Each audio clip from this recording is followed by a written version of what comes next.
BBC News mengkonfirmasi kalau blokade Amerika ke Iran mulai goyah. AP News juga bilang hal yang sama. China dan Rusia mulai masuk ambil peran. Mantan perwira Angkatan Laut Inggris Tom Sharpe bilang kapal perang China ngawal tanker. Pentagon bakal kesulitan dan blokade bisa gagal total. Tuntutan Siriwil di negosiasi Lebanon. Siriwil mau Lebanon menjadi 3 bagian dipecah. Zona 1, buffer zone 8 kilo di selatan, itu dikontrol permanen oleh Siriwil dan warga sipil nggak boleh balik ke sono. Zona kedua, sampai Sungai Litani, dikontrol militer Siriwil dan pejuang Hizbullah harus dilucutin. Zona ketiga, di utara Sungai Litani, tentara Lebanon diminta melucuti bola sendiri. Ini sumbernya dari Al Jadid sama Axios. Ini udah jadi level maling tanah di siang bolong terang-terangan, gengs. Laksamana Turki, Cemgiur Deniz, bilang jumlah kapal perang Amerika turun drastis dari 600 jadi ke 298. Kualitas senjata disebut masih warisan era 90-an. Misil Tomahawk itu aja misil udah berumur 35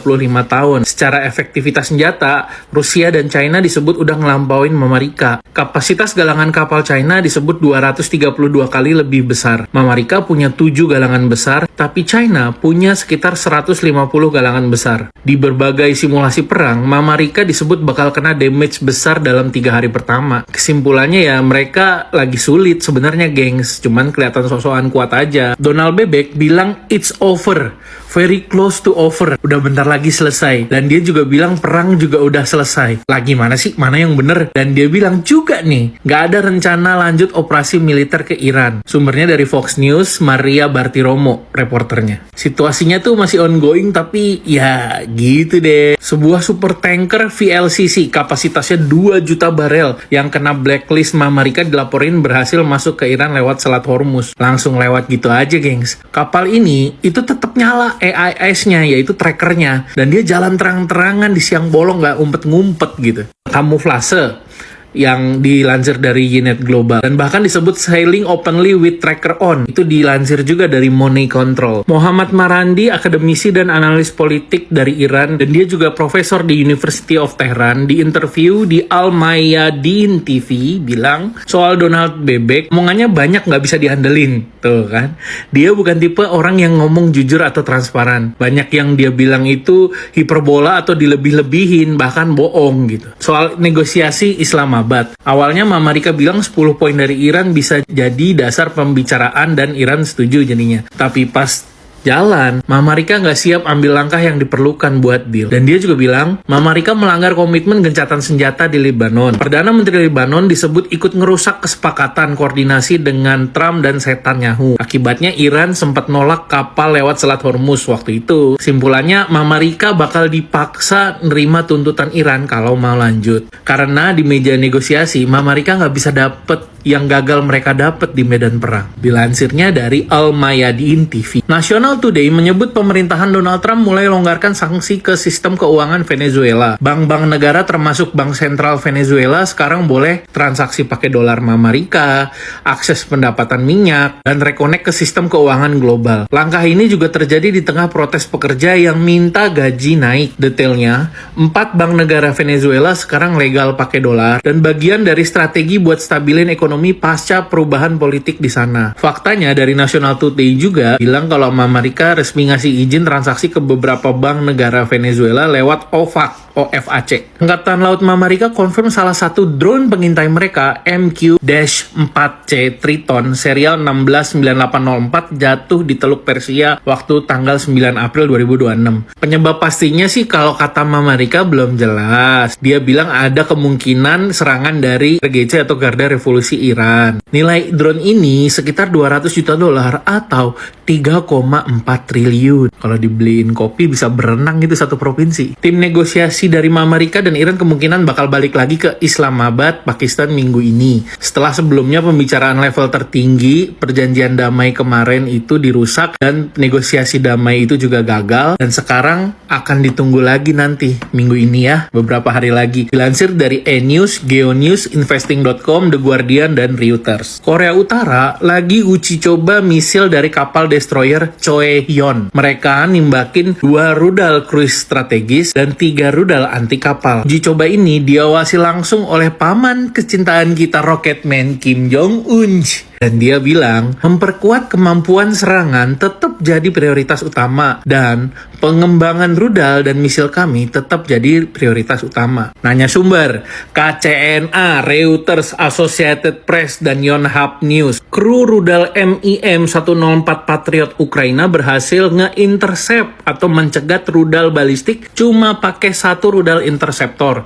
Padahal biasanya butuh 2-4 rudal buat satu target doang. Info ini disampaikan oleh Angkatan Udara Ukraina dikutip dari Militarini. Nah guys ya, biasanya negara-negara NATO termasuk Amerika dalam intercepting atau menghalau rudal, menghalau drone, itu biasanya menggunakan minimal 2 rudal. Kenapa? Yang satu untuk target, yang kedua untuk confirm kill. Sementara rudal mereka itu kan mahal. Nah itu yang bikin boncos di awal-awal perang kemarin. Bisa confirm killnya tuh pakai 2-4 rudal loh, demi satu drone syahid.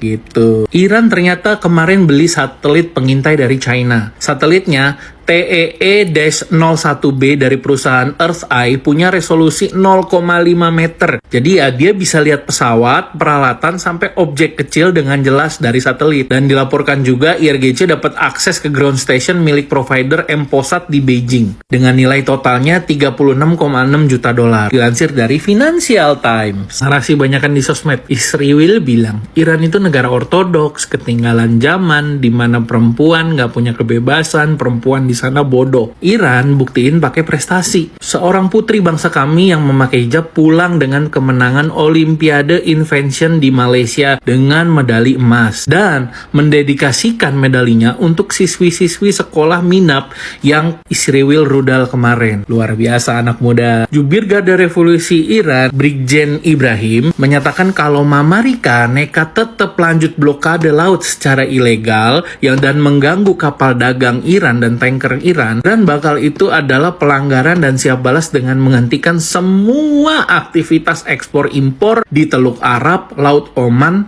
sampai Laut Merah demi jaga kedaulatan dan kepentingan nasional. Ini mungkin repository GitHub yang paling berbahaya yang pernah dipublis guys. Ada orang bikin sistem radar full 10,5 GHz yang bisa ngelacak target sampai jarak 20 km. Terus semua desainnya itu dibuka gratis di GitHub. Gila nggak tuh? Isinya lengkap banget, desain PCB, skematik lengkap, kode FPGA buat signal processing, berarti menggunakan FPGA clock, menggunakan chip dan firmware STM32, dengan graphical user interface pakai bahasa Python, integrasi GPS dan IMU, sama lisensi MI 100% bebas pakai, dan udah dapat rating 6.800 stars di GitHub.